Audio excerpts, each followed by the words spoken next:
Welcome to Bill's Bridge Corner, Thursday, January 9th, 2013. Class 78, Introduction to Slam Bidding. One of the signs of an experienced bridge player is his ability to sense a slam and to accurately bid those slams that have a good opportunity of making, while avoiding the ones that are not. There are a lot of things that can happen on the way to a slam, including fires. Let's begin by examining a couple of principles involved in slams and slam bidding. Some basic principles. First of all, slams require more than just strength. You can add up your points, and that's one thing.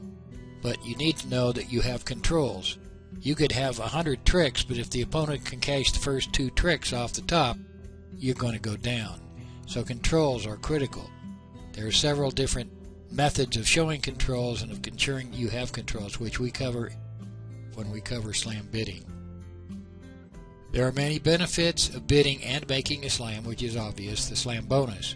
But remember, if you go down in a slam, you end up with a negative score, and that is definitely much worse than bidding that game contract and getting the game bonus, because you lose both bonuses when you go down. Fit is a critical component of slam bidding. You can make a slam with fewer points when the 2 hands fit together well, and we'll talk a little bit about that as we go through some of these conventions. And lastly, the principle of fast arrival. We covered that first, about the 3rd or 4th class, that if you are forced to go to a certain level and you go there immediately, you are not interested in slams. So if you go slow, that means you are interested. The reverse is also true. Now let's look at some of the possible conventions that are involved in slam bidding, and there are just a few that I'm listing, the major ones, and there are certainly other ways you can get to slam besides the one I'm mentioning. Here are some slam convention. I'll put them in quote. We're going to cover these through this series on slam bidding. Jacoby 2 no trump. We're going to cover that today. We covered it briefly when we talked about raising partners major, but not from the standpoint of follow-up and slam bidding. Roman Q bids. Q bidding is critical, showing those controls we talked about. Blackwood. Finding aces are controls. Splinter bids, means of finding short suits and the degree of fit or not degree of fit which might lead you toward a slam or avoid a slam that can't be made. Roman key card Blackwood is a more robust method of checking for controls, aces, kings, and even queens and jacks as you get into the inner workings of Roman key card Blackwood. Gerber is another control asking sequence for no trump. Roman key card Gerber is a first cousin to Roman key card Blackwood, and sometimes the two get merged together. You just call it RKC, or Roman key card. Opening 2 club as a demand bid is an obvious prelude, a precursor to a slam bid, because the opener is within 1 trick of game all by himself. Match that with a hand with a few points and slam isn't too far away. Well, let's get going. Jacoby 2 no trump. We covered this briefly when we covered raising partner suit. There are many ways you can raise partner when he opens first or second seat, 1 heart or 1 spade, and we'll review them here. And any of these could potentially lead to a slam, but the weaker hands less likely than the stronger ones. A single raise, 6 to 9. 3 clubs and 3 diamonds are the Bergen raises if you play them, showing 4 card support, and 7 to 10 or 10 to 12.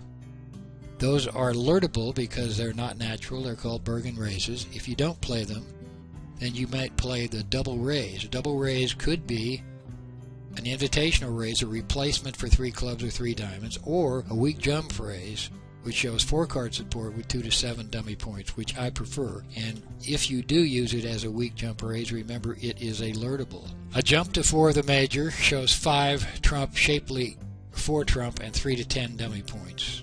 It's possible to get to slam if partner has a right hand.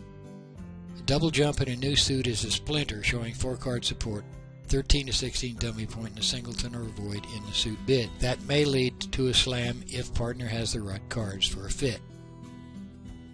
2-no trump Jacoby is the one we're going to talk about today. It's a bid of 2-no trump, which is alertable. It shows 4 or more cards in support of partner's major suit, and it is forcing to game. Those are the bids that are alertable: Splinter, Jacoby 2-no trump, weak jump raise, and burger raises. So let's look at Jacoby.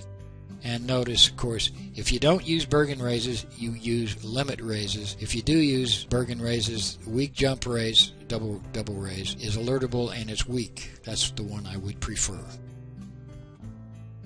Also note alerts.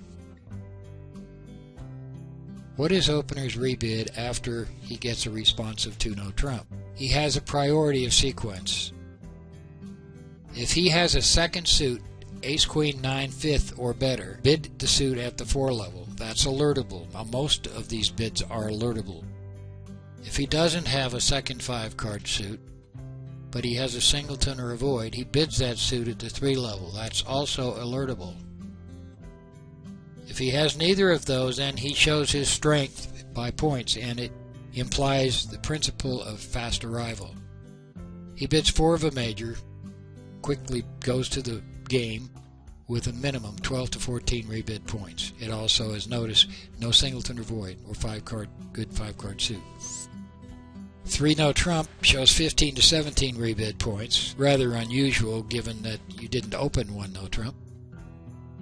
3 of the major shows 18 or more rebid points and is the strongest bid, notwithstanding the jump or the bid of 3. Where do we go from here? Opener's rebid. Let's look at some examples. It goes 1 heart, 2-no. This is your hand. 3 spades. You show your singleton. Now Bergen allows splinters and on Jacoby rebids showing a singleton, king, or ace. Other players don't like that. I'll go along with Bergen. Hand 2. 4 hearts. Principle of fast arrival. You got a yucky hand minimum. You go straight to the level you were forced to go to, 4. Hand 3. This is your hand. I would have opened 1-no trump to begin with, but notwithstanding that, your rebid now is 3-no trump, 15 to 17 points, no second 5 card suit, and no singleton or void. Hand 4. You have that second 5 card suit. You bid 4 clubs. Alert. Hand 5. You have a big hand. It's over 18 because you have 7 hearts, but you have no singleton or void. Bid 3 hearts. Leave room for exploration. After that, what does responder do? Responder can sign off in game or pass if partner is bid game. He can go to Roman Q bids, which we'll be covering shortly, showing mild slam interest. Or he can bid serious 3-no trump. This is a new approach. It's come out in the last few years. The concept is if you've already found this major suit fit of at least a 9 card fit, you don't want to play in no trump. So a bid of 3-no trump is, quote, serious. It says, I'm interested in slam, and it has some implications with regards to Q bid. It asks partner to begin Q bidding, even if he's not interested in slam. We'll be covering that shortly. And lastly, you can go straight to RKC as a shortcut for Roman key card Blackwood 1430, which we'll cover in subsequent classes. It asks for aces and kings and such controls. Include Jacoby 2-no trump on your convention card, and it belongs right, I'm going to show you. Remember to alert, and it belongs right there.